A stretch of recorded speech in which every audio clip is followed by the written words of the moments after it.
बिस्मिल्लाहिर्रहमानिर्रहीम। अस्सलामु अलैकुम वरहमतुल्लाहि वबरकातुहू।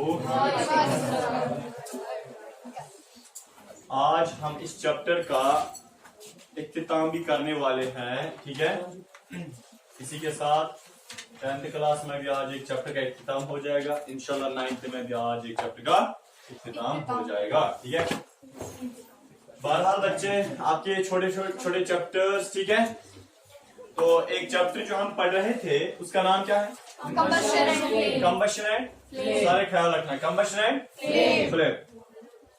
देखिए बेटे, इस चैप्टर में जब हमने इसको स्टार्ट किया था उस वक्त मैंने आपको कुछ डेफिनेशंस बताई थी नहीं बताई थी। उसके बाद हमने कंबशन का टॉपिक उठाया था, ठीक है। कंबशन क्या होता है, कौन कौन सी चीज जरूरी है कंबशन के लिए, ठीक है। कंबशन को आप कैसे स्टॉप करोगे। फिर मैंने फ्यूल्स का भी बताया था, फ्यूल क्या होता है, फ्यूल के टाइप्स क्या है, कंबशन के टाइप्स कितने हैं, ठीक है। उसके बाद बेटे हम आए थे फ्लेम पे। तो फ्लेम में मैंने आपसे बताया था फ्लेम क्या होता है। फ्लेम में सबसे पहले मैंने बेटे आपको बताया था कि दुनिया में कुछ फ्यूल्स ऐसे हैं जो फ्लेम बनाते हैं, कुछ फ्यूल्स ऐसे हैं जो फ्लेम नहीं बनाते हैं, ठीक है। और जो फ्लेम बनाते हैं फ्लेमेबल सब्सटेंस, जो नहीं बनाते हैं इनफ्लेमेबल सब्सटेंस। उसके बाद बेटे लास्ट वाले कल वाले लेक्चर में मैंने आपसे बताया था स्ट्रक्चर ऑफ फ्लेम, कि फ्लेम होता कैसा है। अब देखिए बेटे, आज का जो हमारा इस चैप्टर का लास्ट वाला टॉपिक है वो है जब भी कंबशन होती है। समझना पहले टॉपिक क्या है। जब भी कंबशन होती है तो कंबशन के दौरान कौन कौन सा हार्मफुल गैस इवॉल्व होता है, यानी कि हार्मफुल इफेक्ट्स ऑफ कंबशन। मैं बोल सकता हूं कि जब कंबशन होती है, जब कोई सब्सटेंस जल रहा होता है बेटे, उस दौरान कौन कौन सा हार्मफुल गैस वहां से निकलता है, उसी को हम बोलते हैं हार्मफुल इफेक्ट्स ऑफ कंबशन, ठीक है। तो बेटे मैं यहां पे लिख सकता हूं हार्मफुल इफेक्ट्स ऑफ कंबशन। क्या मतलब होता है कंबशन के हार्मफुल इफेक्ट्स? इसका क्या मतलब, जब भी कंबशन होती है, जब भी कोई चीज जल रहा होता है, उस दौरान वहां से क्या क्या हार्मफुल चीज निकलती है, उसी को हम क्या बोलते हैं, हार्मफुल इफेक्ट्स ऑफ कंबशन। देखिए बेटे, with in a short time इंशाल्लाह मैं इसको कंप्लीट करना चाहता हूं, क्योंकि एक छोटा सा टॉपिक है, इसमें उतना टाइम लगाने की बिल्कुल जरूरत नहीं है। मैं आपको कुछ एग्जांपल्स देता हूं, शायद आपको उससे ये पता चले नहीं कंबशन भी इसका खाली एडवांटेज नहीं है, इससे डिसएडवांटेजेस भी है, नुकसान भी है। फॉर एग्जाम्पल बेटे, चले मैं एक पेपर की बात करता हूं। ये फ्यूल है, मैंने मैच स्टिक से इसको जलाया, मैंने बेटे इसको जलाया, मैंने इसको बोलिए मैंने इसको जलाया। जलने के दौरान लाइट निकलती है, अच्छी है मेरे लिए। हीट निकलती है, अच्छी है मेरे लिए, ठीक है। वाटर वेपर्स निकलते हैं, ठीक ठाक है, ठीक है, छोड़िए। बट और क्या निकलता है, धुआं निकलता है। क्या, कौन सा धुआं? कार्बन, बोलिए बेटे, वहां से निकलता है कार्बन डाइऑक्साइड, CO2। आपको पता है बेटे, ये जो कार्बन डाइऑक्साइड है ना, जो किससे निकलता है, किसी भी कंबशन से, जिससे कार्बन डाइऑक्साइड निकलता है। देखिए कार्बन डाइऑक्साइड निकलता है, ये बेटे इन्वायरमेंट में जाता है, एटमॉस्फेयर में जाता है। सुनिए बेटे, एटमॉस्फेयर में अपना कार्बन डाइऑक्साइड 0.032% होता है। जब बेटे मैंने इसको जलाया, इससे कार्बन डाइऑक्साइड निकला, और कार्बन डाइऑक्साइड कहां गया, एटमॉस्फेयर में। कार्बन डाइऑक्साइड की लेवल थोड़ी ज्यादा हो जाती है, एटमॉस्फेयर में कार्बन डाइऑक्साइड की लेवल ज्यादा हो जाती, इंक्रीज हो जाती है। जब कार्बन डाइऑक्साइड की लेवल ज्यादा हो गई, उसकी वजह से बेटे ग्लोबल वार्मिंग होती है, मैंने आपको पढ़ाया है। उसकी वजह से क्या होता है, ग्लोबल वार्मिंग। ग्लोबल वार्मिंग से क्या होता है बेटे, ग्रीन हाउस इफेक्ट। फिर बेटे क्या होता है, उससे क्या होता है, फिर बोलिए, उससे ग्लेशियर्स मेल्ट हो जाते हैं, फ्लड्स आते हैं, ड्रॉट्स आते हैं, सॉइल एरोजन होती है, डेजर्टिफिकेशन होती है। ये सारा मैंने आपको 2 बार इससे पहले भी 2 चैप्टर्स में समझाया। दैट मीन्स बेटे, जरा बताइए ये सारा किससे हुआ, ये किस्सा जो है ये किससे हुआ, कंबशन से। दैट मीन्स कंबशन खाली मुफीद होती है, नुकसानदेह भी होती है, नुकसानदेह भी होती है। छोड़िए आप पेपर को, सर पेपर ही शायद गंदा है, खराब है, छोड़िए। नहीं बेटे, इधर के चलिए, मैं एक और फ्यूल को लाता हूं बेटे। मैं लूंगा पेट्रोल को, मैं लूंगा डीजल को। चलिए petrol and diesel, petrol and diesel. देखिए बेटे, पेट्रोल एंड डीजल में क्या होता है, मेरे पास फॉर एग्जाम्पल बेटे ये है पेट्रोल, ठीक है, मेरे पास यह फॉर एग्जाम्पल डीजल, मैंने गाड़ी में डाला गाड़ी में। देखिए अब बेटे क्या होता है, गाड़ी जो है रन करती है आगे, पेट्रोल अंदर जल रहा होता है बेटे। जो ही पेट्रोल जल रहा होता है, पेट्रोल के अंदर कंबशन होती है गाड़ी के अंदर बेटे, वहां से वो साइलेंसर से धुआं निकालती है गाड़ी। कौन निकालती है? कौन निकालती है? गाड़ी क्या निकालती है? साइलेंसर से धुआं निकालती है। याद रखिए बेटे, जब गाड़ी के साइलेंसर से धुआं निकलता है ना, वो आम या मामूली धुआं नहीं होता है बेटे, बल्कि वो होता है सल्फर डाइऑक्साइड और कार्बन मोनोऑक्साइड भी और नाइट्रोजन ऑक्साइड भी होता है। असल में सल्फर ऑक्साइड होता है, मैंने डाइऑक्साइड लिखा जब ऑक्सीजन के साथ मिलता है। बहरहाल गाड़ी में हमने पेट्रोल डाला, पेट्रोल एक फ्यूल है, पेट्रोल के अंदर कंबशन होती है गाड़ी के अंदर, उसने फिर कंबशन के दौरान वहां पे क्या छोड़ा? धुआं। कौन सा धुआं? Sulphur dioxide, carbon monoxide, nitrogen oxide. बेटे जब ये धुआं गाड़ी से निकला ना, कहां गया? कहां गया? हवा में, एटमॉस्फेयर में। बेटे एटमॉस्फेयर में क्या होता है? एटमॉस्फेयर में इनकी लेवल ज्यादा हो जाती है। जब सल्फर डाइऑक्साइड की लेवल ज्यादा हो गई, कार्बन मोनोऑक्साइड की लेवल ज्यादा हो गई और नाइट्रोजन की लेवल ज्यादा हो गई, और ऊपर से जब बारिश पड़ती है, बारिश के कतरे इस सल्फर डाइऑक्साइड के साथ मिलते हैं, बारिश के कतरे इस नाइट्रोजन ऑक्साइड के साथ मिलते हैं, बनाते हैं sulphuric acid and nitric acid. तो बेटे in the form of acid rain पड़ता है। एसिड रेन जो है इस, या अगर बेटे कहां गया? अगर समंदरों में गया, मछलियां खत्म हो जाती हैं। अगर इंसानों के ऊपर बेटे पड़ा, बाल झड़ जाते हैं। प्लांट्स के ऊपर पड़ा, फोटोसिंथेसिस रुक जाती है। क्रॉप्स के ऊपर पड़ा, बर्बादी मच जाती है। दैट मीन्स बेटे ये सारा जो ये तबाही मच गई ना, ये सारी ये बर्बादी हुई ना, किस वजह से? बैकग्राउंड क्या है? किसने किया? सारा कंबस्शन ने। अगर कंबस्शन नहीं होती बेटे, वहां से सल्फर डाइऑक्साइड नहीं निकलता। अगर कंबस्शन नहीं होती, वहां से नाइट्रोजन ऑक्साइड नहीं निकलता। अगर नाइट्रोजन ऑक्साइड नहीं निकलता, वो एटमॉस्फेयर में जमा नहीं होता। अगर एटमॉस्फेयर में जमा नहीं होता, तो बेटे in the form of acid rain वो नहीं पड़ता। जब एसिड रेन नहीं पड़ता, मछलियां नहीं मरती, क्रॉप्स खराब नहीं होते और इंसानों के बाल नहीं झड़ते। बेटे फोटोसिंथेसिस तक नहीं रुक जाती। समझ आया? दैट मीन्स ये सारा जो है, ये तबाही, मछलियां मरना, बाल झड़ना, फोटोसिंथेसिस रुकना, क्रॉप्स का तबाह होना, समझ आया बेटे? ये सारा का सारा किसका नतीजा है? कंबस्शन का। छोड़िए इसको, हम एक और एग्जांपल देखते हैं। बेटे हमारे पास एक और फ्यूल है जिसे हम वुड बोलते हैं, ठीक है, लकड़ी। देखिए आपने लकड़ी को जलाया, कंबस्शन हुई, लकड़ी से बेटे अनबर्न्ड कार्बन कभी निकलता है, लकड़ी से कार्बन डाइऑक्साइड भी निकलता है, जो एटमॉस्फेयर में जाके वहां पे क्या करता है? ग्लोबल वार्मिंग करता है। वहां पे बेटे इसकी लेवल ज्यादा हो जाती है, लेवल ज्यादा हो गई और बेटे फिर वो सारा ग्लेशियर वगैरह मेल्ट जैसे पेपर में होता था। बट याद रखना, लकड़ी से खाली कार्बन डाइऑक्साइड नहीं निकलता है। जब आप लकड़ी को जलाओगे, एक तो वहां से कार्बन डाइऑक्साइड भी निकलेगा और बेटे वहां से कार्बन मोनोऑक्साइड भी निकलेगा, CO।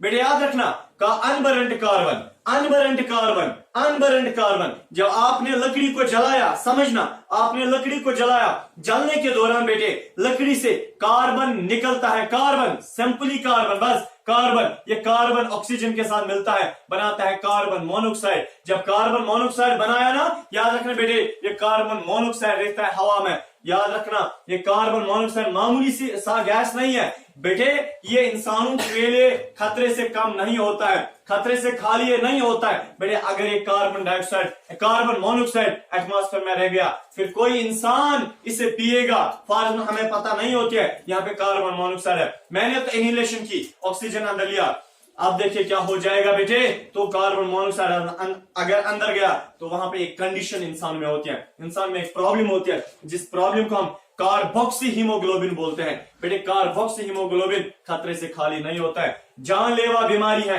बेटे। जब कार्बोक्सी हीमोग्लोबिन अंदर हो गया इंसान को, अब उसको 5 मिनट भी नहीं निकलते, समझ आया? मर जाता है।